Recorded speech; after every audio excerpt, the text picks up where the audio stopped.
Good evening, everyone. Good evening, panelists. Good evening, participants.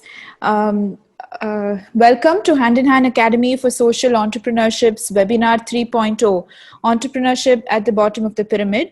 So every fortnight, Hand in Hand Academy has been hosting a series of webinars to engage participants on topics of interest, especially in these dynamic times of the pandemic. And the topic today is one of extreme relevance that will propel India's economy forward in these difficult times.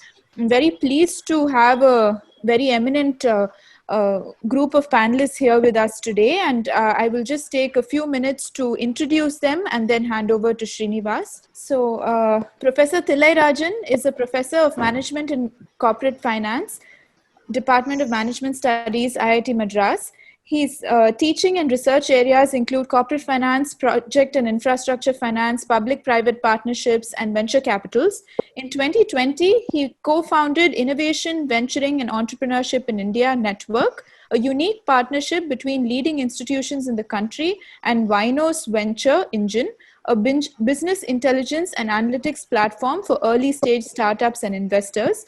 Professor Thillai is passionate about women's entrepreneurship and women's micro businesses. He's run some fantastic entrepreneurship development programs with us at Hand in Hand India for women entrepreneurs at the base of the pyramid.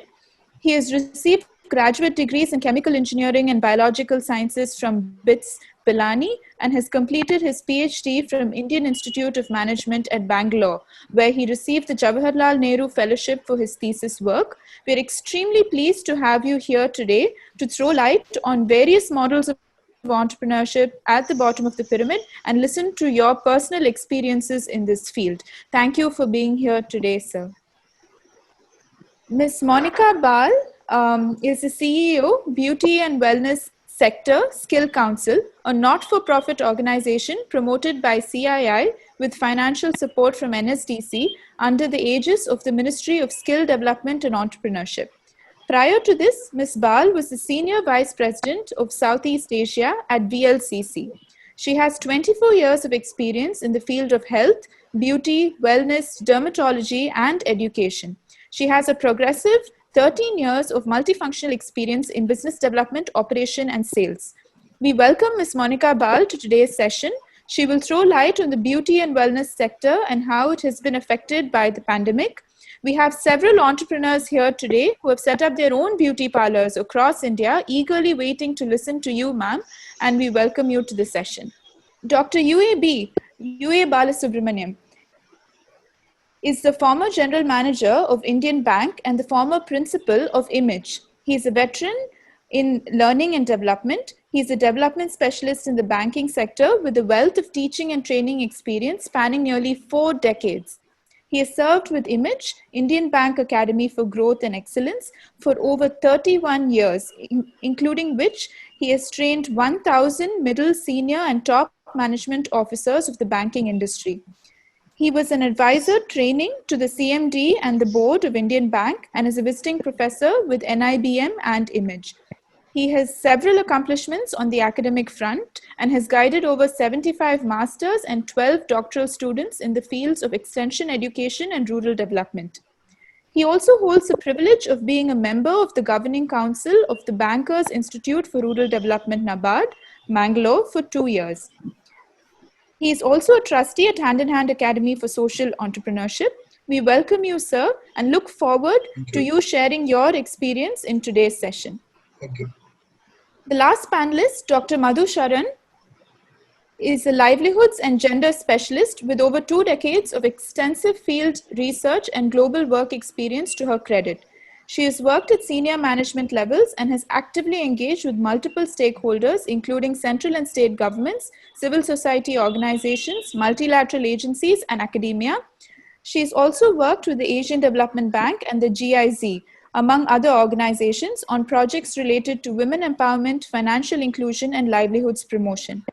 Dr. Madhu is a strong and passionate advocate of women's rights and believes that women, when empowered, can be the true powerhouse of change. She has been working with Hand in Hand India since its inception on the successful Jobs for Growth model. She currently handles several projects across North India and directly deals with women entrepreneurs at the bottom of the pyramid. We welcome Dr. Madhu to share her first-hand field experiences, especially during the COVID times. Finally, our moderator, Mr. Srinivas Krishnaswamy, comes with a vast experience in investment banking and has had stints in banks and consulting firms. He's a graduate of XLRI and he excels at strategy, evaluation, and thinking out of the box. As a deputy CEO of Hand in Hand India, he spearheads the enterprise and monitoring and evaluation verticals. I now leave you all to enjoy the session in the safe hands of Srinivas. I request all participants to kindly enter any questions they may have in the Q&A box. It will be addressed by the panelists with guidance from the moderator at the end of the session. Thank you. Thank you, Sahana. I warmly welcome the panelists and the participants. We had an overwhelming response to this webinar. This webinar is the third in the series and is actually conceived by our chairperson and managing trustee, Dr. Kalpana Shankar. It's her idea that all the stakeholders who are associated with Hand in Hand should learn from the wisdom and the insights that we get from the panelists. And we had very eminent panelists who have been there in the previous webinars. We have 4 of them today with who are very professional, who head large organizations and have a wealth of experience. So it'll be our pleasure to hear to them. I have the only aspect of this is today I have been requested by my colleagues to actually speak in Hindi and Tamil because we have several SHG entrepreneurs from the states of Maharashtra, Madhya Pradesh, Rajasthan, and Tamil Nadu who are part of this webinar. So please give me the freedom to lapse into Hindi and Tamil as and when the situation warrants. I think to set the context for this webinar, entrepreneurship is the heart of what Hand in Hand does. And it is our vision to see a world without poverty. And to this end, Hand in Hand has actually worked with, predominantly the segments which are at the bottom of the pyramid. Our focus is on women who are in rural context, who come from very, very low income households in a rural setting. So the challenge of entrepreneurship is, it's magnified by the work that Hand in Hand does. As I said, Dr. Shankar would actually like our teams who are working in the area of entrepreneurship, because that's the way we see how the way to alleviate poverty. We see entrepreneurship, business creation for the poor women to earn an income. And this topic, as Sahana was mentioning, is very, very close to our heart, is very relevant to us. So what I will do is we will start with the session now. And when I actually do the synopsis of what we hear from you, I will do a small, a talk in Tamil and in Hindi. So the first question, which I would actually start with Professor Thillai, because we would like to start with what are the academic perspectives on entrepreneurship and what are the key factors that promote entrepreneurship. Professor Thillai, I request you to please share your thoughts. Okay, thank you, Srinivas. As I was just mentioning, a little while ago, it's a pleasure to be here. I mean, in fact, I just posted a message in the chat box. It's a pleasure to be here and then meet the fellow panelists as well as the participants. And, I'm just looking at the number of participants and it seems like the COVID count, it's not decreasing at all, right? And it's continuously increasing for a while now. And, this is probably one of the largest webinars that I have participated. And so congratulations for putting together such an exciting topic and also giving me an opportunity to be a part of this. What I will do now is, I don't want really like an academic perspective. since I have been working with Hand in Hand, and we have also had a lot of grassroots level interaction with the beneficiaries of Hand in Hand. I would like to kind of maybe restate it in such a way that it's going to share my perspectives, and if it is colored by my academic training, then it may be an academic perspective. Otherwise, I think it would still be just a perspective. What I would do is I will probably share my screen so that I just wanted to kind of make it a little bit structured, and I will share my screen now. So this is basically models of entrepreneurship at the bottom of the pyramid. So I basically looked at it in two aspects. So one is understanding factors that motivate entrepreneurship at the bottom of the pyramid. And I kind of looked at various factors. So first one is, if I really look at entrepreneurship in general, I'll try and compare entrepreneurship in general with entrepreneurship at the bottom of the pyramid. So just to get some kind of perspective. So normally what happens, entrepreneurs is normally they are driven by passion. Like if you really look at entrepreneurship, not at the bottom of the pyramid, in other, contexts, they are just, driven by passion. They wanted to actually do something that can make a difference and so on. Whereas if you look at the bottom of the pyramid, they basically are driven by the need to prove. Okay? The need to prove that they can do something worthwhile. Many of them are actually, coming across various challenges. That seems to be a primary motive, the need to prove. The second is entrepreneurship versus self-employment. Entrepreneurship, as we all know today, it's about a larger vision, right? Entrepreneurship is about how you can actually create wealth in the society. That's today's major paradigm for entrepreneurship. Whereas self-employment as a paradigm is all about how do I actually ensure that I earn something that can help me feed myself and my family. And so that is self-employment. And if you really look at the bottom of the pyramid, it's largely influenced by the paradigm of self-employment. I'm not passing any value judgment here, which is good or which is better, but it's essentially what I feel is this underlying situation. The third aspect is investment versus cash flows. Entrepreneurship in general, looks at getting investment, right? How do I really get investment? It could be in terms of equity, or it could be in terms of funds. They do not necessarily look at in terms of operational cash flows, but if we can really look at build something very large, then automatically the future cash flows take care of itself. Whereas if you look at, again, the bottom of the pyramid, there predominantly decisions are driven by cash flows. Can I actually ensure that whatever cash I invest today in the morning, can I get it in the evening, or can I get it within a month's time? So it's predominantly dependent on with a focus on cash flows. The fourth thing is, I think is something very critical. The only thing entrepreneurs normally, if they're really focused on something, that is the only thing that they will focus on. There is nothing else, right? So it's an all-consuming kind of thing. There is nothing else.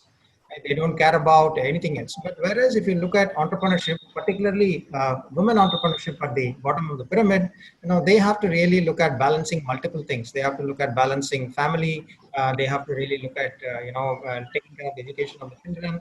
And in addition to that, they also have to run the business. So it is just becoming one of the things. It will be an important thing, but it is not the only thing. And that actually makes a big difference when we really look at how things are run. Then we look at valuation versus capital constraint. Today, if you really look at it, entrepreneurship, there is really no constraint in terms of capital. The only constraint people have is, how much is my business value, right? That seems to be a very, very big question mark. But if we look at the bottom of the pyramid, capital is a big constraint. So today, because of various reasons, capital is not easily available for entrepreneurs at the bottom of the pyramid. And even if it is available, it is actually tied to very, very specific purposes, right? It can be for buying an equipment. You don't actually get any capital for working capital, and so on and so forth. And then, entrepreneurship vis-a-vis employment. Again, if you look at it, entrepreneurship is something that people are very passionate about. They don't see anything else. Whereas in the bottom of the pyramid, in rural areas, employment still comes out to be first. If people don't easily find employment in a good job, that's when they look at taking up entrepreneurship. So how do we make this statement? We've done a project with Hand in Hand for a while, and then what we felt is we looked at the educational qualifications of people who are actually starting their own business. So we find that the proportion of people who start the business are those who have completed school. It's not the graduates. Right? So the graduates are essentially are able to find employment elsewhere, and therefore they are not incentivized to actually start their own business. The employment still retains the first option for in rural areas, and after that comes entrepreneurship. And there is also a big difference between being an entrepreneur vis-a-vis being entrepreneurial. So as I was mentioning earlier, an entrepreneur is something who thinks big. For example, today we are talking about Jeff Bezos, who founded Amazon, right? I mean, people kind of glorify him as an entrepreneur because he's thinking big. Similarly, same story goes with if you look at Flipkart, if you look at Apple, if you look at any large, very successful organizations, entrepreneur is symbolically seen as somebody who can think big, who can dream big. But on the other hand, if you look at rural areas, they are entrepreneurial, right? In the sense that they are able to function under very very frugal circumstances. So they're able to make do with whatever constraints they have. So that is entrepreneurial. They are a little bit innovative. They do what is called as do things by jugaad. But the kind of a bigger vision that characterizes the entrepreneur is obviously not there for a variety of reasons. So the above translates to the following. One is, normally we see businesses that are less capital intensive simply because, as I've said earlier, there's a large capital constraint. So businesses will have to be created that are less capital intensive. The businesses would have modest growth. You cannot really look at 100%, 200% kind of a growth that entrepreneurs are so used to. Most of the entrepreneurs look at doubling, the growth, every month, in the initial days. So those kinds of things might not be there. For example, just a little while ago, I was looking at an interesting article where it was mentioned that Byju's, which actually is today talk about online education, added about 2 crore customers in a span of 3 months. That is the kind of a growth that entrepreneurs are aiming for. But that kind of growth cannot happen at the bottom of the pyramid. But they may have high margins, because of other reasons. And the businesses all essentially might be non-technology because obviously they don't really have exposure to so much technology. Services might not be differentiated. They might be mostly commoditized services, or also it may be in retail. And businesses that are essentially not having very high competitive barriers, right? I mean, the barriers might be very good. So Srinivas, I think this is what I would like to share at this stage, the factors that motivate and what kind of businesses that these translate to. I think my next, the question now is directed towards Mrs. Monica Bale. The thing as a practitioner and as an entrepreneur, what are your views on this topic? What is entrepreneurship and what fosters it? Thank you, Srinivasan. And thank you, Sahana, for such a warm welcome, for having me here among this so many other eminent panelists. As Professor Thalai just mentioned, I would just like to add in here, he had mentioned that at the bottom of the pyramid, it's the passion goes somewhere else. It's more the need. Yes, we totally agree on that. But having said that, at least from the sector that I am representing, the beauty and wellness sector, here it's the passion that gets married with your need. So only and unless you have that passion, you will not be able to take it to an entrepreneurial level. So in this sector, you get to play with your passion, and the need obviously is there. And since we are talking more on the women entrepreneurial skills and the opportunities for women entrepreneurs, so even if you're talking of not only the rural area, even the urban areas and the semi-urban areas, for a woman to step out of her home, get into a 9 to 5 kind of a job, maybe it's easier for few privileged people like me and maybe Dr. Madhu also. We can be privileged to have that because we've got help at home, we've got support at home. But when we are looking at the bottom of the pyramid, the same woman of the house who has to look after her children, who has to make sure that her husband is taken care of, who has to make sure that the meals are being served to her family at proper timing, she does not have that liberty to get into a 9 to 5 kind of a job.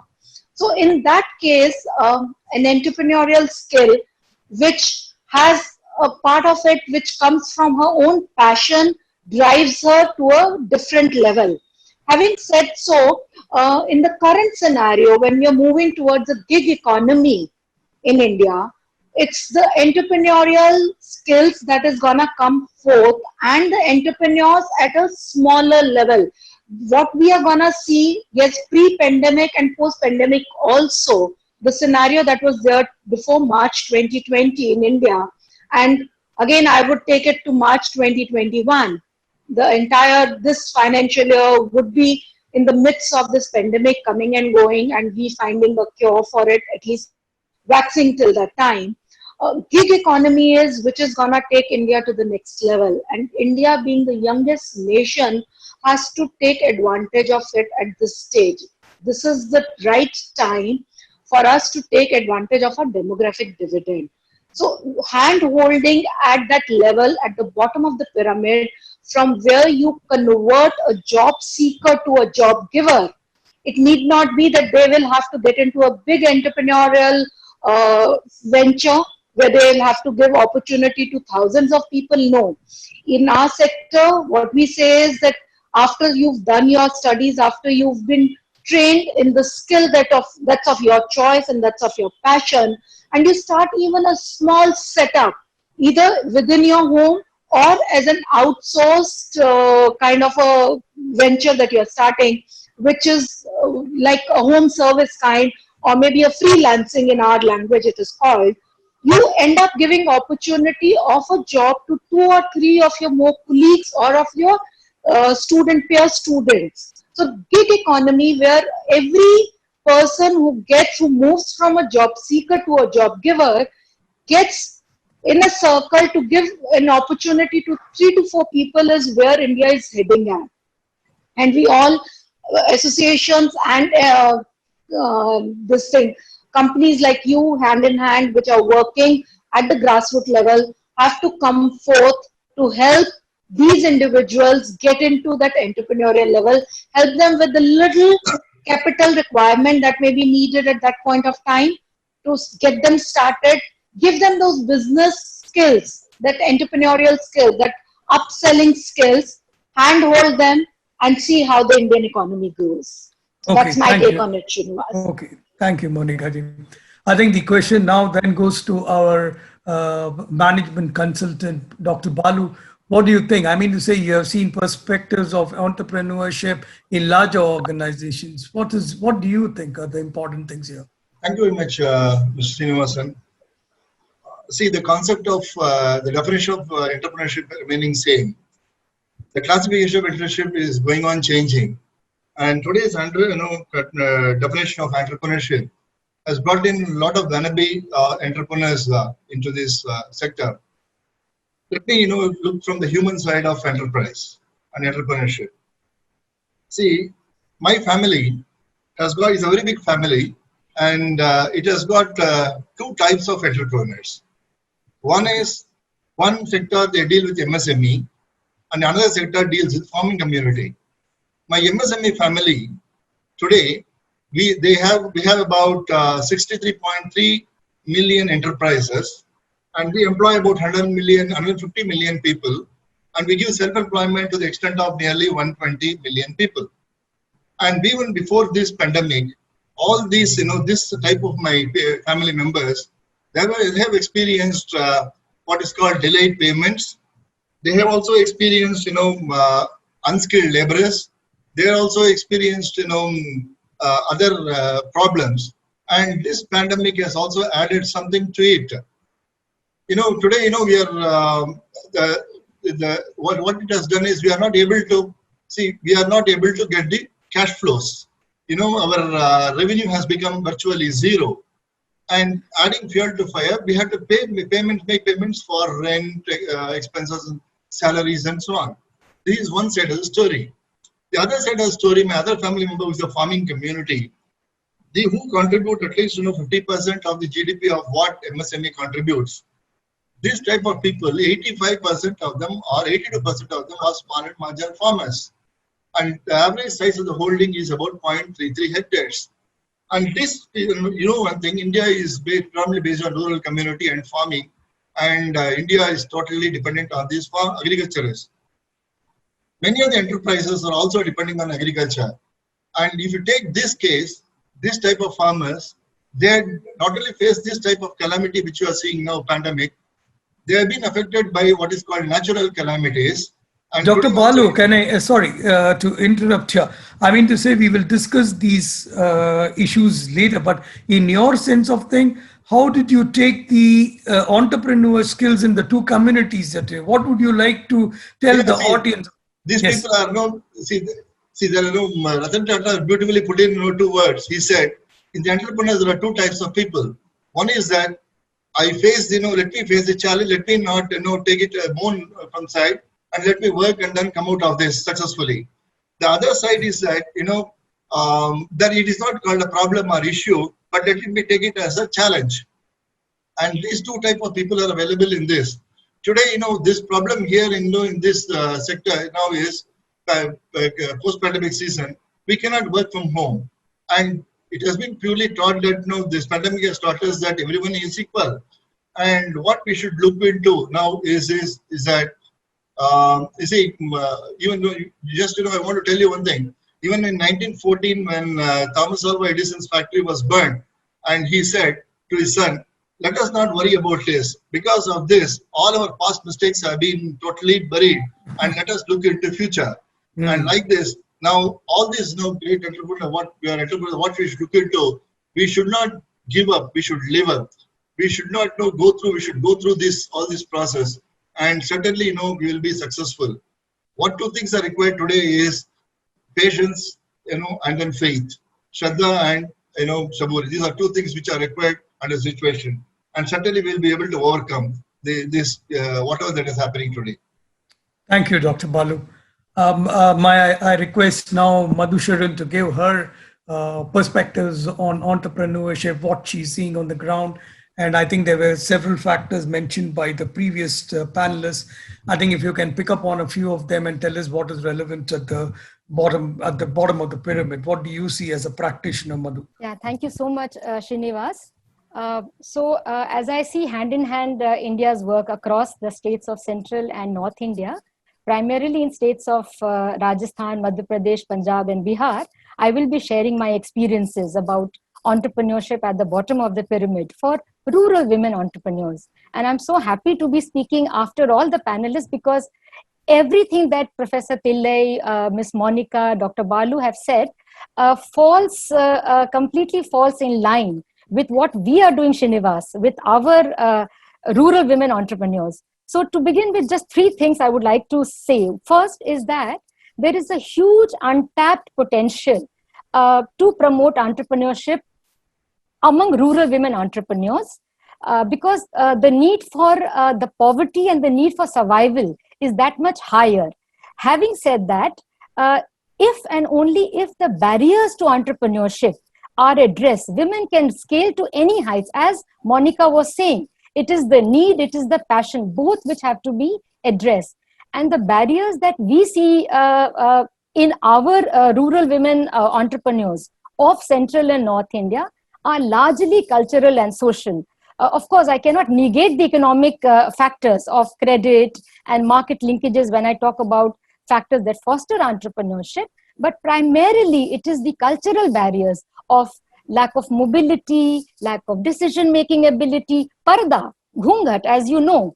Our women in interior, areas are battling patriarchy. They just have, in fact, literacy, very low literacy skills because they have dropped out from standard 5 education. So the entry point to entrepreneurship as a practitioner, I would say, is to address the cultural and social barriers to lay the foundation, a conducive ecosystem that promotes economic entrepreneurship.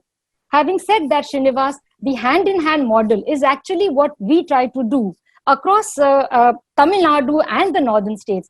Is very comprehensive. We touch on three basic things: the stimulating factors of entrepreneurship, the supportive factors of entrepreneurship, and the sustaining factors of entrepreneurship.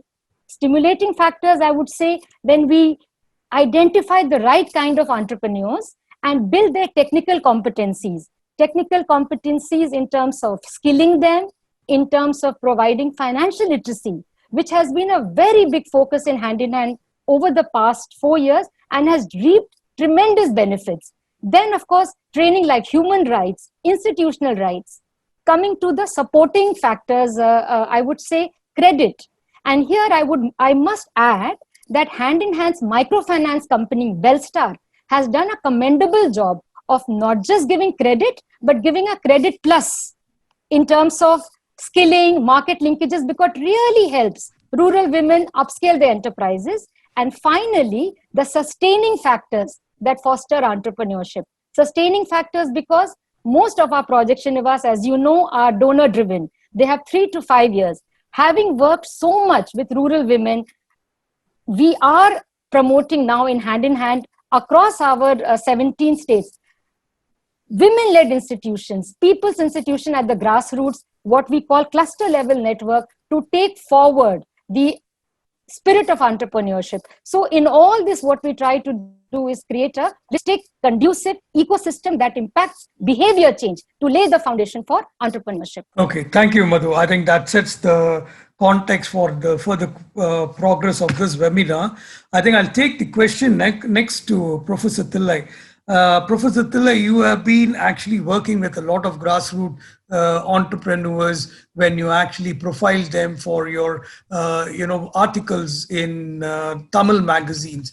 So what do you see were the factors that led to people at the bottom of the pyramid being very successful? Because obviously we realize, and as the way Madhu is saying, there are cultural barriers.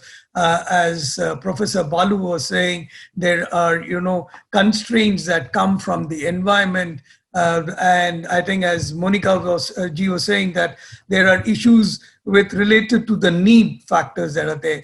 But I think you have seen this very close in all your experiences with entrepreneurs. What do you think are the important takeaways for the staff of Hand if you were to tell them, okay, look at these things, and that's where you can promote entrepreneurship? What would be those factors?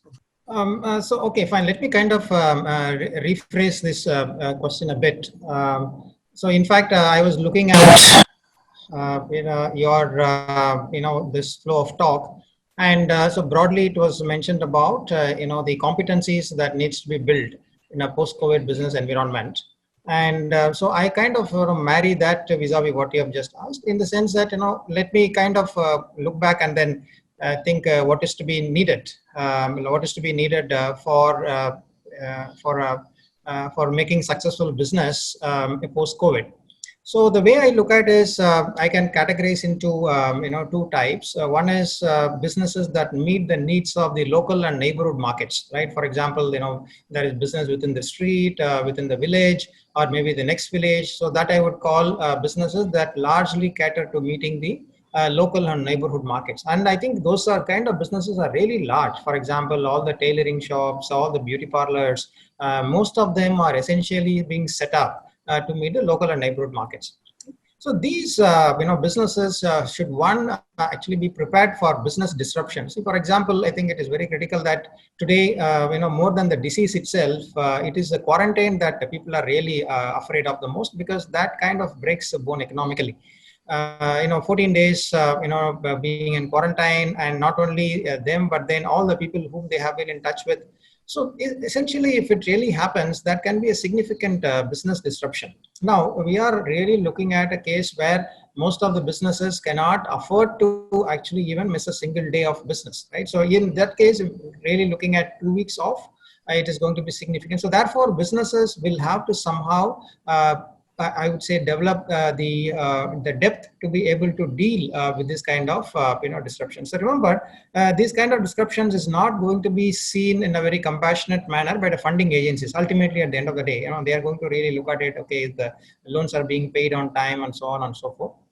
That is one. Second is the phenomenal resilience that many of the businesses have shown in terms of pivoting. So pivoting as a concept is very fashionable among the entrepreneurs. Maybe, in rural areas, it is literally not seen as pivoting, but that is something instinctively they all realize. If there is something that stops, there's another door that opens. So if there is some stoppage of the traditional goods and products, can we really do something that caters to the needs of sanitizers and gloves and all kinds of masks and all of those things? If there's a demand for traditional tailoring stops, can we do something? So this pivoting has really actually been taken off in a big way. So much so that today it is being also studied internationally as case studies. So important thing now is to realize that how can we actually make this process of pivoting more refined, and how this learning can be systematically internalized in the rural enterprises, because this is going to be very important. So the next category, I would say, businesses that are looking at meeting the demand in distant markets. I mean, not in the immediate neighborhood, but the distant markets. For example, there are businesses which actually supply homemade snacks, pop-up and all of these things. And then they supply to, sometimes longer distances, sometimes to corporates and all of these things. For businesses that are operating in this distant markets, importance of soft skills is very important, right? Today, because human interaction is not going to be in the same level as what used to be person to person, right? And so therefore, soft skills become very important. The way they are able to communicate, the way they are able to do it in a courteous manner, and all these things become important. Second is one also has to be comfortable in handling virtual interactions, right? Ultimately today, people are very, very hesitant to meet people in person unless until it's absolutely a necessity. We are all looking at virtual interactions platforms. So for example, even today, I think this webinar is happening virtually. So many of the things today are happening virtually. People who are old people, people on the age of 75 and above, today they are so used to, doing meetings in a virtual manner. So it's important for entrepreneurs to be extremely comfortable in doing virtual interactions. Third is the use of technology itself, right? Newer and newer platforms are getting developed. Today, as far as the video platforms are concerned, there are so many video platforms. So there is Google Meet, there is Microsoft Teams, there is Cisco WebEx, there is AirMeet, there is Zoom, of course, there is Virtual Meet. There are so many, video platforms that are coming in and day out. And the participants will have to get used to the platform that their customer is getting used to. So that means, they have to be able to quickly jump from one platform to the other platform. And that is something that they may not be so comfortable in the past. So today, it is important for them to, get used to the fact that technology and familiar with technology across different platforms.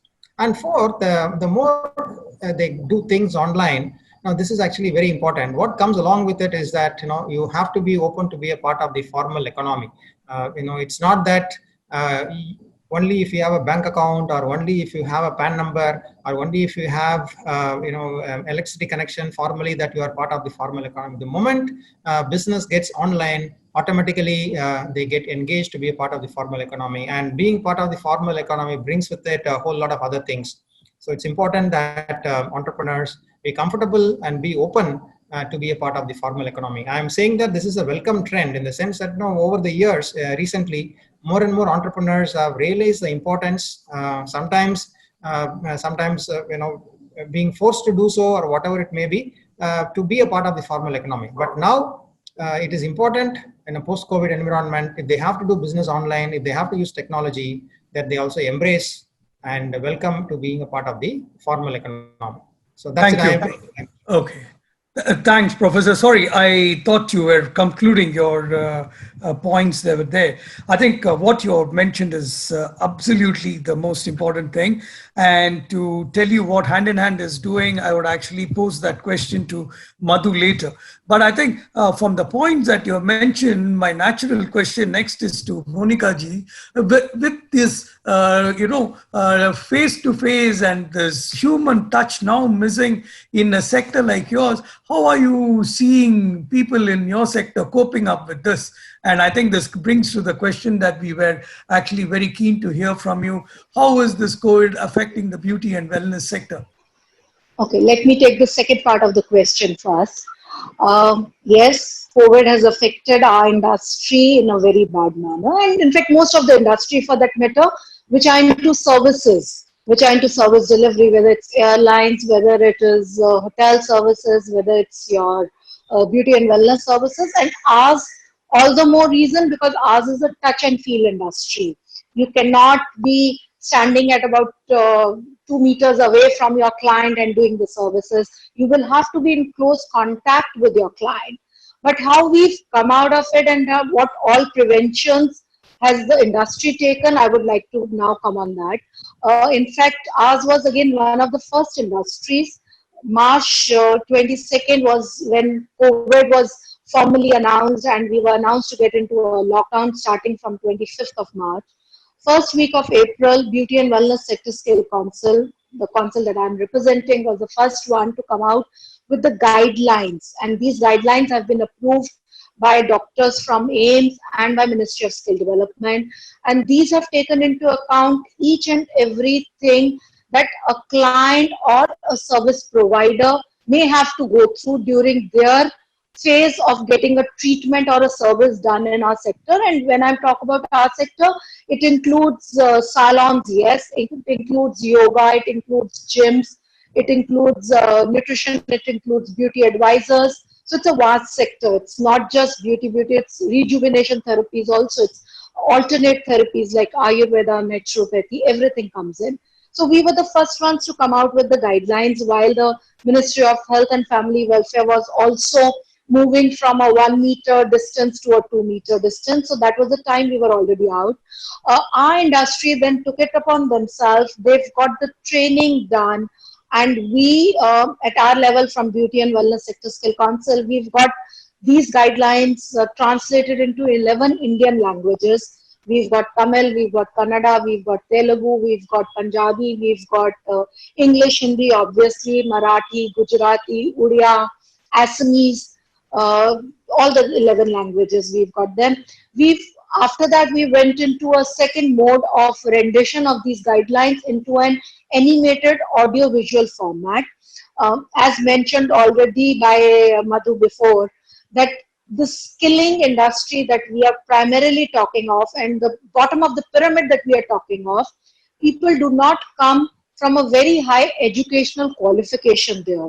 And specifically when we are looking at a vocational kind of an educational in the skilling perspective, you will find most of them between 5th to 8th standard, and only a handful of them who go from 8th to 10th standard, and especially when we are talking about a girl child or a woman entrepreneur in our scenario. So having said that, so these guidelines, which were in 11 languages, were then made into an animated video in English, in Hindi, so that it's easy for them to understand. Post that, the next thing that has been done is that a certification has been put online after doing the guidelines, after going through the content, after doing online training of the content. They go through the video rendition of it, and then they appear for an online examination. If they clear 75% of the pass-off, the cut-off passing is on a higher side. It's kept at a 75% because it's something very, very serious we are tackling with. If they clear that, they get a certificate from Beauty and Wellness, NSDC and Skill India. That certificate in itself gives the employer a confidence that his employees or the team members are qualified to tackle this. That certificate further gives that confidence to the client who's going to be serviced, whether it is in a salon environment or in the home environment through a home service, gives a confidence to the client that so-and-so service provider has been certified and has undergone the preventive and the precautionary measures that need to be taken. Having said so, as was mentioned earlier by the previous panelists, that it's very important to get out of it. And beauty and wellness, like tailoring he was mentioning, these are some of the basic, they are no more the luxuries, they are equivalent to a basic service. I still remember the 2 months that the entire country was under lockdown. There was all kind of jokes being circulated by people doing their own shaves and their own haircuts, and especially men for that matter. And all our WhatsApps were getting flooded with it, that what kind of hairstyling, the new trends that they're forming on themselves. So a haircut, a basic waxing, a facial, a threading, these come as the basic services, which are grooming services, which are no longer a luxury that you need to do or get it done on yourself to feel good about yourself, to feel groomed and hygienic. So having said that, the industry has come from that stopover where everything was on a full stop to a point where clients are stepping out to take the basic services. The industry will still take another 2 quarters, as for me, if you ask me, to get back into pre-COVID times, to get that confidence of the client back that yes, he or she can step out and get the services done and get involved in a leisure time for themselves. That me time will take about 6 months more. But having Okay. said that, we are still getting back on the track slowly. Okay, thank you. I think the question then now is to Madhu. Madhu, what are you seeing on the ground in terms of the impact of COVID? We have this migrant crisis. You have people not going out to work. So how are our women, SAG women and our women coping up with this, along with the entrepreneurship that they already need to do? Okay, so I will just talk about 2 things here. Sorry.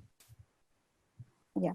So in terms of the coping mechanisms, Srinivas, first, the ground realities, as you rightly said, that to begin with, almost 60% of our women are in the bottom of the pyramid at the level of subsistence. And with the constant threat of falling back into the poverty trap. So our endeavor from the lockdown, from March, has been to provide them some kind of livelihood so that they stay afloat. Second is that loss of jobs. A lot of our rural entrepreneurs, families, husbands have lost their jobs. Almost 30% of their family members have lost their jobs in the cities and are back in the villages, thereby increasing the pressure on livelihoods, incomes, and just sheer space. So 3 things I would like to say here. I'm talking about first the ground realities, and then probably I will come to the coping mechanism. A is the resilience of the agriculture sector. So this has been somehow the agriculture sector through the COVID pandemic has shown that it has somehow been able to provide livelihoods to the women who have been engaged. And thankfully, as most of our our entrepreneurs' families are involved in some way or the other on farm activities, be it dairy or allied sectors, this has provided them some respite.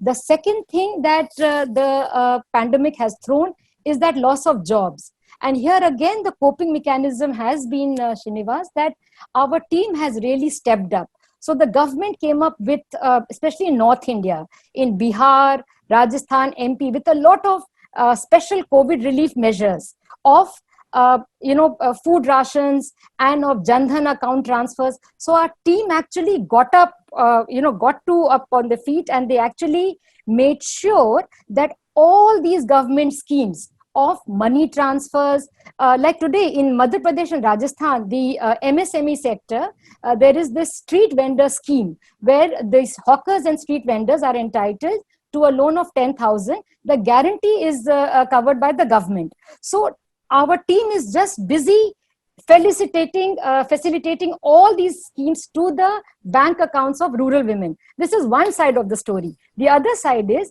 that parallelly they are training women on digital banking, on how to access these schemes through online transactions. So it is very heartening to see our rural women get on to these very new digital apps. And these are rural women, Srinivas, with hardly literacy level of class 5 or maximum class 8. But we were aware of them transacting business on Paytm or Bheem app. But now they have got onto this Google Pay, Phone Pay, and all transacting businesses.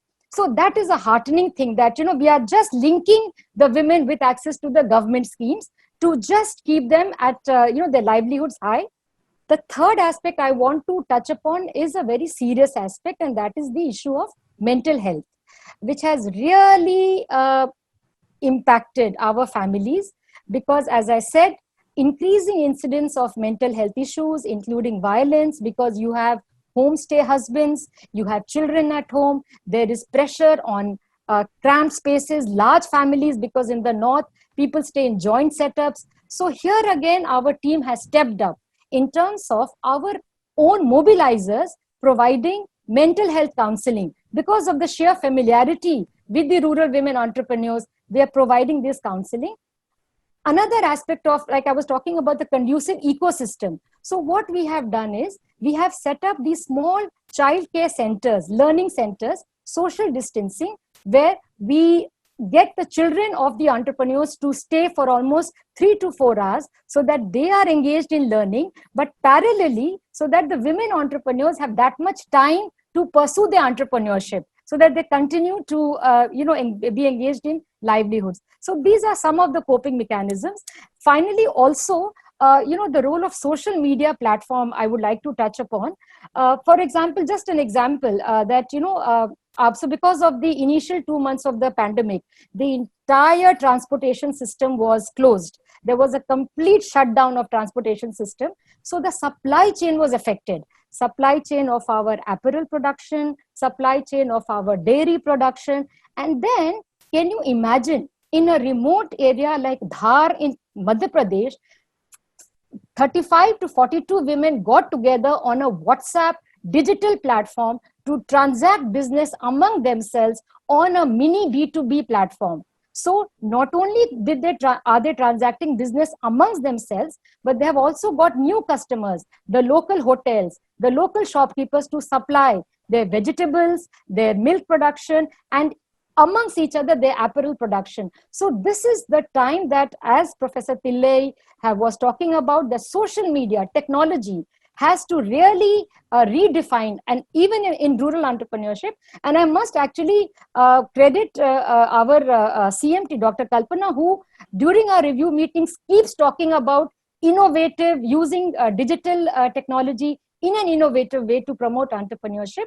So these are the new challenges and the coping mechanisms that have helped our rural women to stay afloat, and not just stay afloat, to actually earn incomes despite the pandemic. Okay, Madhu, I think thanks for the perspective. I'll just request Dr. Balasubramaniam to tell us what is his take on leadership, or how should the leaders of organizations, bring resilience? What is it? As Professor Pillai, I think he made a very, very important point, I think, was about the pivoting of it. I mean to say, what I understood from his definition of pivoting is, how do you be agile and you look at other opportunities that become available in a period like this? So that also becomes the basis of your resilience, and it's a function of what the leadership of organizations do. So what, in your sense, Dr. Balasubramaniam, should leaders be doing at this point in time? Thank you very much, Mr. Srinivasan. In fact, I totally agree to what the soft skills part Dr. Pillai was mentioning. Madam Monica was talking about the confidence levels, and also, Madam Madhu was talking about the migratory laborers and farm laborers and farm activities and etc. I would like to bring about 4 or 5 small cases. What we experienced and how these can be overcome by the future leadership.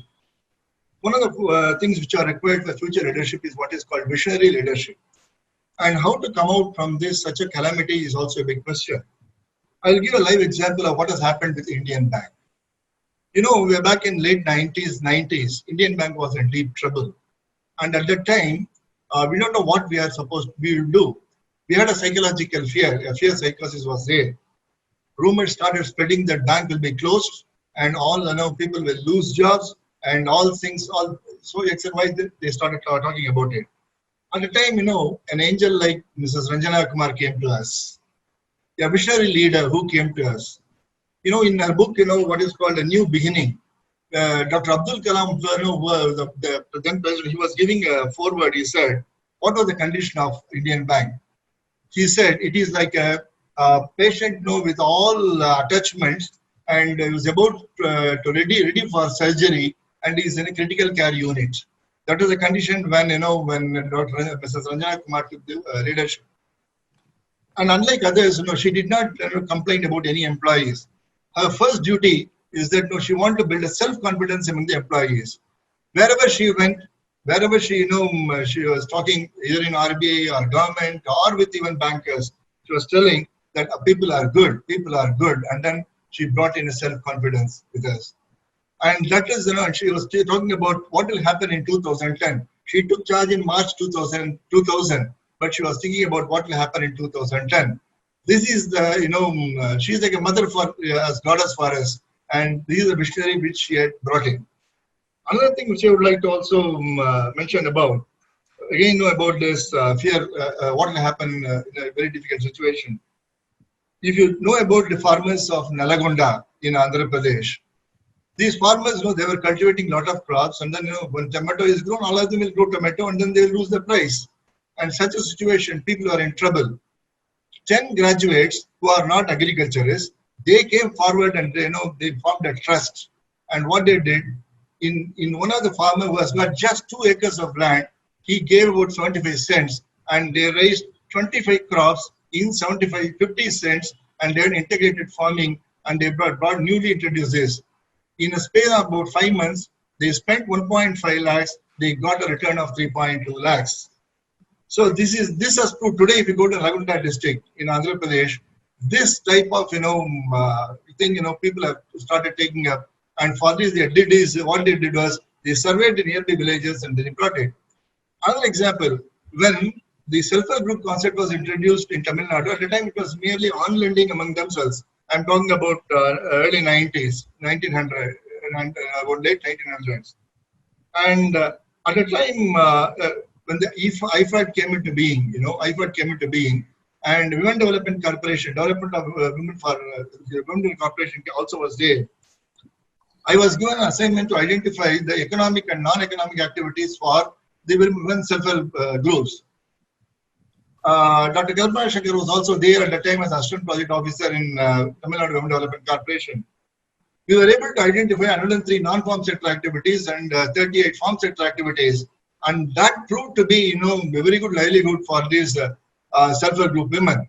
It also proved that local things can also be definitely used for the betterment of these self-help group members.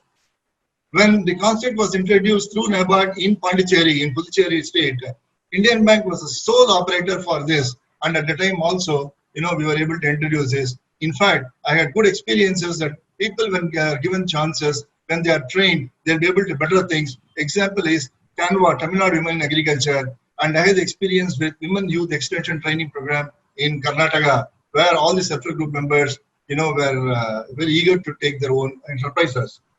Similarly, if you read, recently, one instance has come into being. In the, Goa is one state which is hardly 1/4 of them are agriculturists, agriculture farmers. The rest of them, they are dependent on seafoods and other things, and their life is something different. The pandemic, what has brought in? The pandemic, what has brought in is that the people who are there, they wanted to go in for cultivation of the crops. Rice is one crop which is cultivated between July to September. But today, they are going in for vegetables, they are going in for all kitchen gardens and all the other things. And 2 farmers associations have been formed there with those young youth. And then today, they have started bringing more things into the village. And one of them was telling, after this June, after September, our job is to go in for hydroponics. You see, people are also creative, and this pandemic has brought in like that. Another example also which I would like to bring in is that in Udaipur, I think there is one NGO which has also brought in, like hand in hand, which has done a lot of things. An NGO, all those are migrated. Why people have migrated? People have migrated to urban centers because they did not local activities has been properly identified, and then people also did not understand that agriculture is a supplier of things to the MSME. So these people, what they have returned, these people, they started doing the things. And today, the entire villages have been changed. Wells have been brought in. Crop cultivation has been brought in. All things. So your visionary leadership is required, what is nowadays. Second leadership, what is also one more thing. Second leadership also required is what is called transformational leadership. All these are coming into economic and non-economic activities, and all these transformations, they are all so see today what has happened. Everyone wants things in their platter. Food parks are coming to being. People want food industry. Government is pumping a lot of money. So food processing is also there, and all these things are possible provided we identify local activities, and local leadership should be looking into it. Okay, thank you. I think we are running short of time. So, and I think there have been a lot of requests on the chat box to, take some questions and also to speak in Hindi. So, given that these two requirements are there, I'm going to run first to Mrs. Monica and request her to respond in Hindi. So, what has the government done to help you? That's something that's a question that's coming quite a bit. So before you can go ahead with that question, and I have a follow-up question on that. So Monica ji, please. हाँ जी, doctor मधु ने already बताया कौन कौन सी government schemes like free ration has to be given, even some amount minimum wages have been paid to MSME and to daily wage labour. उसके अलावा एक point जो शायद मिस हो गया जब हम बात कर रहे थे माइग्रेटरी लेबर का. There's a lot of reverse migration जो हुआ है during this pandemic time from March and April onwards. जो लोग जितने भी थे जो मेट्रोज में काम कर रहे थे, whether it was Delhi, Mumbai, Chennai, Bangalore, ये सब अपने अपने गांव में अपने अपने घर पे अपने अपने villages में they've gone back. So government has a scheme that's more to do with the skilling. There's a lot of emphasis which has been given by government on reskilling and upskilling. कई ऐसे job हैं post pandemic and during COVID time, while we are battling with COVID, इस time में बहुत से jobs ऐसे होंगे जो रिडंडेंट हो जाएंगे, जिनकी यूटिलिटी नहीं रहेगी, जो प्रोफेसर थल्लई ने भी पहले शुरू में बताया, और बहुत से जॉब्स ऐसे हो जाएंगे जिनके लिए हमें थोड़ी एजिलिटी और थोड़ी नई स्किल्स की जरूरत पड़ेगी. सो गवर्नमेंट ने इस सब के लिए रिवर्स माइग्रेंट के लिए हर स्टेट और सेंट्रल बजट्स दिए हैं, जिसको हम आरपीएल बोलते हैं, रिकॉग्निशन ऑफ प्रायर लर्निंग के अंडर. ये गवर्नमेंट की स्कीम है, MSD, ministry of skill development and entrepreneurship की स्कीम है, जिसमें आपकी स्किल्स जो आपको पहले से आती हैं उनको रिकॉग्नाइज किया जाता है. उसके अंडर गवर्नमेंट ने आरपीएल में और शॉर्ट टर्म ट्रेनिंग के माध्यम से जितने भी माइग्रेंट लेबर बाहर वापस आए हैं अपने अपने घर में और उनको नई स्किल्स चाहिए होंगी, या तो अपने ही उस विलेज में या उसने घर में या अपनी रेडियस ऑफ 5 किलोमीटर्स में रह के काम सीखने के लिए, और otherwise if they have to go back to their towns where they were working, they will need to be skilled. तो ये शॉर्ट टर्म ट्रेनिंग का 3 महीने का कोर्स होता है, जो 200 घंटे से 400 घंटे के बीच में ट्रेनिंग किया जाता है. गवर्नमेंट ने ये स्कीम्स के स्पेशल टारगेट्स दिए हैं स्टेट्स को भी, as well as to the central government has given it. और इसमें सबसे ज्यादा beneficiaries north eastern, I would like to say north east states में बहुत beneficiaries हैं. So is UP, Bihar, in fact the states that Dr. Madhu was mentioning, from where the migratory labor was across the country. So those are the few schemes that government has come up with. Thank you. Actually, there are so many questions to you, but I will not be able to ask you furthermore. The thing is, I think one of the questions that came in, and I think in my wisdom of things, I picked it up, is this is a question to Madhu saying, and again request you to possibly respond in Hindi, is that how do you mitigate the financial stress of these low income households? How do you do that, Madhu? What are your thoughts on it? तो I will, मैं हिंदी में ही इसका जवाब दूंगी. तो जो financial stress हमारे entrepreneurs पे आया है, इसको मिटिगेट, इसको कम करने का मेरे पास एक ही उपाय है कि जो हाउस होल्ड्स हैं, हमारी जो महिलाएं हैं, वो थोड़ा सा मल्टीपल लाइवलीहुड ऑप्शंस पे थोड़ा सा ब्रांच करें, इन द सेंस कि सारे अपने स्कीम्स एक ही लाइवलीहुड पे नहीं दें.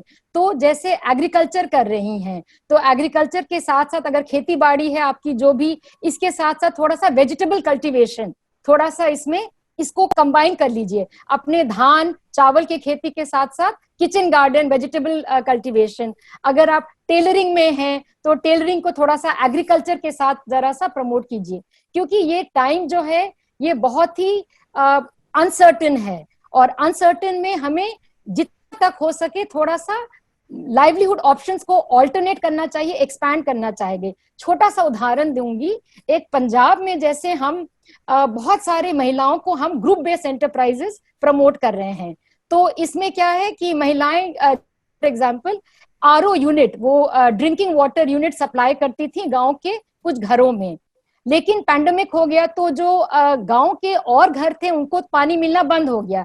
तो औरतें क्या की, 2 गांव के बदले में पूरे 11 गांव जो विसिनिटी में थे भटिंडा में, वहां पे सप्लाई करने लगी। तो थोड़ा सा आपको अपना थोड़ा सा कंफर्ट लेवल के बियॉन्ड जाना होगा, थोड़ा सा और मार्केट एक्सप्लोर करना होगा, और थोड़े से ऑल्टरनेट में ये ब्रांच करना पड़ेगा। जैसे अभी पैंडेमिक के दौरान फेस मास्क प्रोडक्शन, सैनिटाइजर्स, हमारी राजस्थान की महिलाएं सैनिटाइजर्स बनाने कर दी हैं, और पीपीई किट्स, पंजाब की औरतें पीपीई किट्स बनाने शुरू कर दिए हैं के लिए। तो ये सब कुछ, और हम तो हैं ही ग्रास रूट पे, as an NGO we are always there facilitate these linkages, but औरतों को थोड़ा सा एक स्पिरिट ऑफ एंटरप्रेन्योरशिप, एक हुनर थोड़ा सा दिखाना पड़ेगा।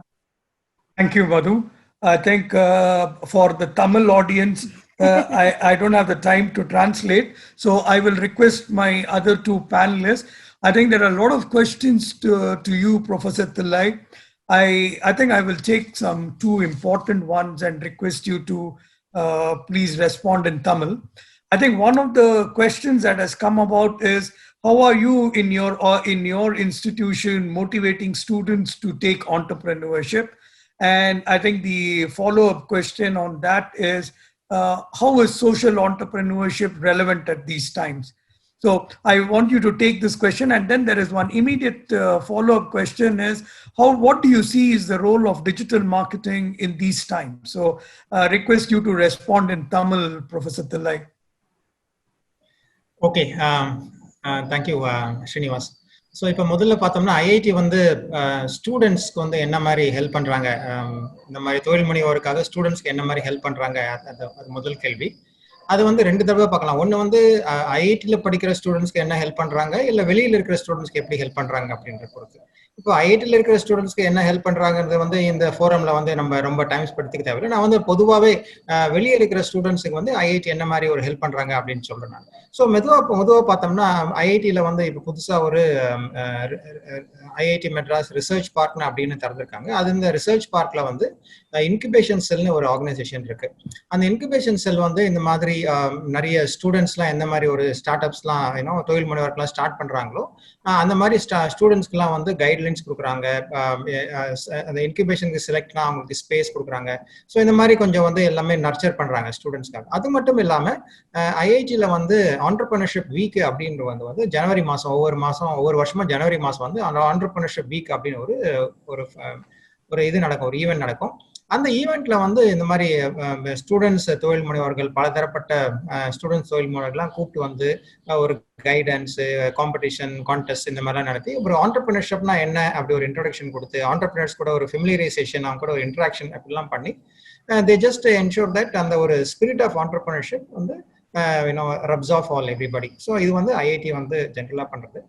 அதான் குறிப்பாக அடுத்தது சொல்ல போனோம்னா ரூரல், இந்த மாதிரி ரூரல் தொழில் முனைவோர்களுக்கு வந்து என்ன பண்ணுறாங்க அப்படின்னு பார்த்தோம்னா, ரூரல் தொழில் முனைவோர்களுக்காகவே வந்து ஒரு புதிய ஒரு இன்குபேட்டர் ஒன்று ஸ்டார்ட் பண்ணியிருக்காங்க. அது வந்து RTBA அப்படின்னு சொல்லுவாங்க. அதாவது ரூரல் தொழில்நுட்ப பிஸ்னஸ் இன்குபேட்டர் அப்படின்ற ஒரு ஆர்கனைசேஷன். இது வந்து ஸ்பெசிஃபிக்காக வந்து இந்த மாதிரி வில்லேஜஸ்ல இல்லை மற்ற சின்ன ஸ்மால் டவுன்ஸ்ல அந்த மாதிரி இருக்கிறவங்க வந்து டெக்னாலஜி யூஸ் பண்ணி எந்த மாதிரி ஒரு பிஸ்னஸ் ஸ்டார்ட் பண்ணுறாங்களோ அந்த மாதிரி ஒரு பிஸ்னஸ்க்கு வந்து இவங்க வந்து இன்குபேஷன் சப்போர்ட் கொடுத்து, இடம் கொடுத்து, அதுக்கு கொஞ்சம் கிராண்ட் ஃபண்டிங் கொடுத்து அந்த மாதிரி நிறைய வந்து சப்போர்ட் பண்ணுறாங்க. நிறைய பிஸ்னஸ் வந்து RTBAல வந்து ஃபார் எக்ஸாம்பிள் ஒரு கொஞ்ச நாளைக்கு முன்னாடி பார்த்தோம்னா ஒரு சணல் மூலமா கைப்பை அதெல்லாம் பண்ற மாதிரி ஒரு பிஸ்னஸ்க்கு வந்து இவங்க அசிஸ்டன்ட் பண்ணியிருக்காங்க. இந்த மாதிரி RTBAல கிட்டத்தட்ட ஒரு 30-40 பிஸ்னஸ்க்கு வந்து இந்த மாதிரி நிறைய இவங்க வந்து பண்றாங்க. அதுவும் இல்லாம நாங்க ஒரு ப்ராஜெக்ட் பண்றோம். அது வந்து என்னன்னா வந்து ரூரல் இருக்கிற ஆண்டர்பிரினர்ஸ்க்குலாம் வந்து நாங்க வந்து ஒரு ட்ரைனிங் மாதிரி கொடுக்குறோம். வருஷத்துக்கு வந்து ஒரு வாரம் வந்து ஹேண்ட் இன் ஹேண்ட் சென்டர் காஞ்சிபுரத்துல வந்து நாங்க வந்து ஒரு 4 வருஷமா அந்த ஒரு ட்ரைனிங் மாதிரி பண்ணிட்டு இருக்கோம். அது வந்து டிசம்பர், ஜனவரி அந்த டைமிங்ல வந்து, அதாவது நிறைய பேர் வந்து இந்த மாதிரி பிசினஸ் ஸ்டார்ட் பண்றவங்க வந்து ஒரு முன் அனுபவம் இல்லாம அவங்க வந்து ஒரு தைரியத்துல ஆரம்பிக்கிறாங்க. அதனால வந்து நிறைய பிசினஸ் வந்து ஃபெயில் ஆகிறதுக்கு சான்ஸ் இருக்கு. இந்த மாதிரி தோல்வி வராமல் இருக்கிறதுக்கு வந்து ஒரு சிஸ்டமேட்டிக்கா வந்து பிசினஸ் எல்லாம் நடத்தணும்னா அது எப்படி நடத்தணும் அதனுடைய முக்கியமான ஒரு காம்பனன்ட்ஸ்லாம் என்ன மாதிரி ஃபங்க்ஷன்ஸ்லாம் வந்து கொஞ்சம் தெரிஞ்சுக்கிட்டா வந்து பிஸ்னஸ் வந்து நல்ல வெற்றிகரமாக நடத்த முடியும் அப்படின்ற ஒரு பயிற்சி வந்து இந்த 4 நாளில் கொடுக்குறோம். ஸோ இது முதல் கேள்விக்கான இது வந்து இது. ரெண்டாவது வந்து டிஜிட்டல் மார்க்கெட்டிங் என்ன, அது வந்து இது எப்படி யூஸ்ஃபுல்லா இருக்கும் அப்படி. ஸோ இன்னைக்கு பார்த்தோம்னா வந்து எங்க யாருமே இப்போ வந்து நிறைய தமிழ்நாட்டில் வந்து சென்னையில என்ன பார்த்தீங்கன்னா, ஓகே காலையில் எழுந்தோமா காஃபி குடிக்கிறோமா அப்புறம் ஹிந்து படிக்கிறோமா அந்த மாதிரி தான் இருந்தது ஒரு காலத்துல. இன்னைக்கு பார்த்தோம்னா வந்து காஃபி குடிக்கிறாங்களே தவிர அடுத்து வந்து நியூஸ் பேப்பர் பார்க்கணும்ன்ற ஒரு இதுவே இல்லை. இப்போ மாடர்ன் எல்லாருமே இளைய தலைமுறை அப்படின்னு பார்த்தோம்னா கூட நான் வந்து கிளாஸ்ல வந்து ஏன்னா நிறைய ஸ்டூடெண்ட்ஸ் நான் எக்ஸ்பீரியன்ஸ் இருக்கிறதுனால எல்லாருமே வந்து இப்போ யாருமே நியூஸ் பேப்பர் படிக்க எல்லாமே வந்து டிஜிட்டல்ல தான் போயிட்டு இருக்கு. மொபைல்ல பாக்குறாங்க, டேப்ல பாக்குறாங்க, கம்ப்யூட்டர் பாக்குறாங்க. ஸோ அந்த மாதிரி இருக்கும்போது நம்ம வந்து கன்சியூமர்ஸ்க்கு வந்து நம்ம போய் சேர்றது வந்து இப்போ ட்ரெடிஷ்னலா இருக்கிறத விட இன்னைக்கு வந்து ஒரு டிஜிட்டல் சேனல் தான் வந்து ரொம்ப ஒரு எஃபெக்டிவா இருக்கு. ஸோ எல்லாருமே வந்து ஃபேஸ்புக், வாட்ஸ்அப், அதுவும் இல்லாமல் இன்னைக்கு அடுத்த லெவலில் போயாச்சு. அதாவது கான்வர்சேஷனல் ஏஐ அப்படின்னு சொல்கிறோம். அதாவது for example Alexa, Siri, so எல்லாமே இன்னைக்கு வந்து ஒரு டிஜிட்டல் மூலமாக போயிட்டு இருக்கு. இது வந்து நல்ல ஒரு எனக்கு அட்வான்டேஜ் என்னன்னா, யார் மாதிரி ஒரு கன்சியூமர் நம்ம டைரக்டா நமக்கு போய் மெசேஜ் சேரணுமோ அந்த கஸ்டமருக்கு நம்ம டைரக்டா மெசேஜ் போய் சேர மாதிரி நம்மளால அது வந்து நம்ம அதுக்கேற்ற மாதிரி நம்ம கஸ்டமைஸ் பண்ண முடியும். டிஜிட்டல் மார்க்கெட்டிங் மெசேஜ் கஸ்டமைஸ் பண்ண முடியும். ஸோ ட்ரெடிஷனலா பார்த்தோம்னா இப்போ ஹிந்து அட்வர்டைஸ்மெண்ட் பண்ணா எல்லாரும் படிப்பாங்க ஹிந்து, இவங்க தான் இல்லை. ஆனா இன்னைக்கு டிஜிட்டல் மார்க்கெட்டிங் ஒரு சேனல் யூஸ் பண்ணோம்னா ஓகே எனக்கு வந்து 20 to 25 வயசுக்குள்ள இருக்கிறவங்க மட்டும் இந்த மெசேஜ் போய் சேரணும் அந்த மாதிரி ஒரு கஸ்டமைஸ் பண்ண முடியும். அது மட்டும் இல்லாம சரி ஓகே ஏன்னா சாயங்காலம் 4 to 6 இந்த மெசேஜ் போய் சேரணும் அந்த மாதிரி ஒரு கஸ்டமைஸ் பண்ண முடியும்.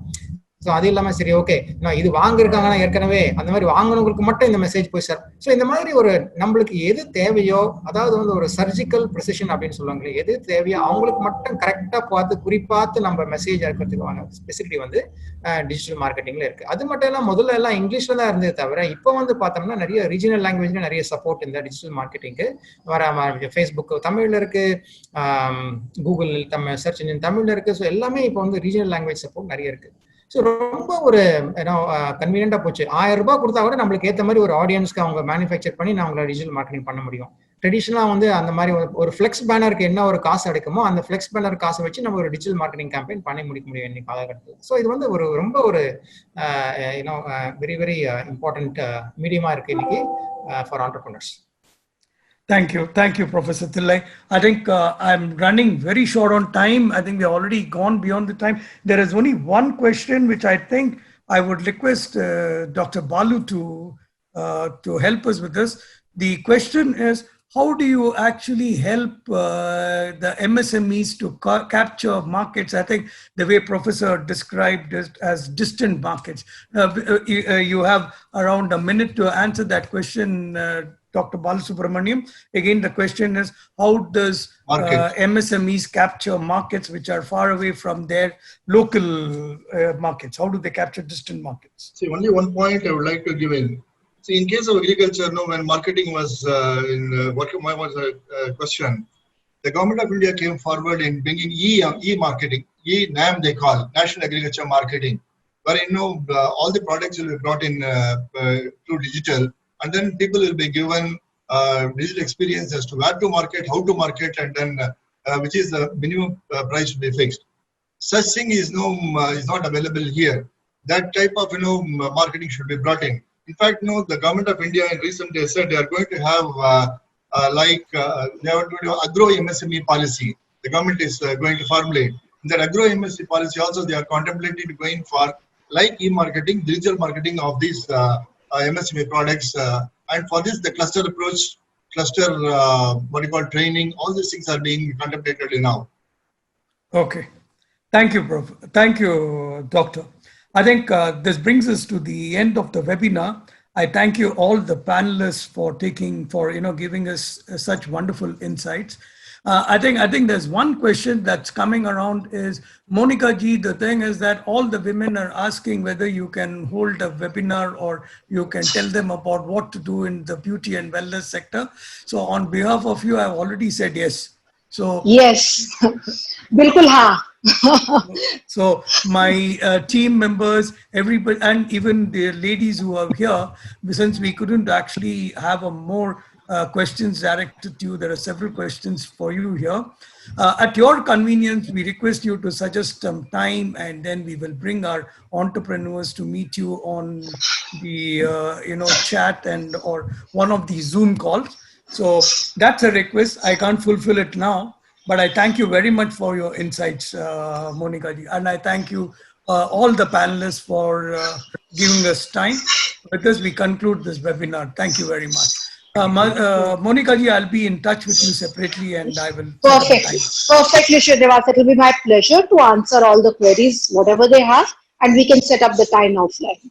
Thank you very much. Thank you very much, ladies and gentlemen. Bye-bye. Thank you so much. Thank you so much. Bye. Bye-bye. Bye.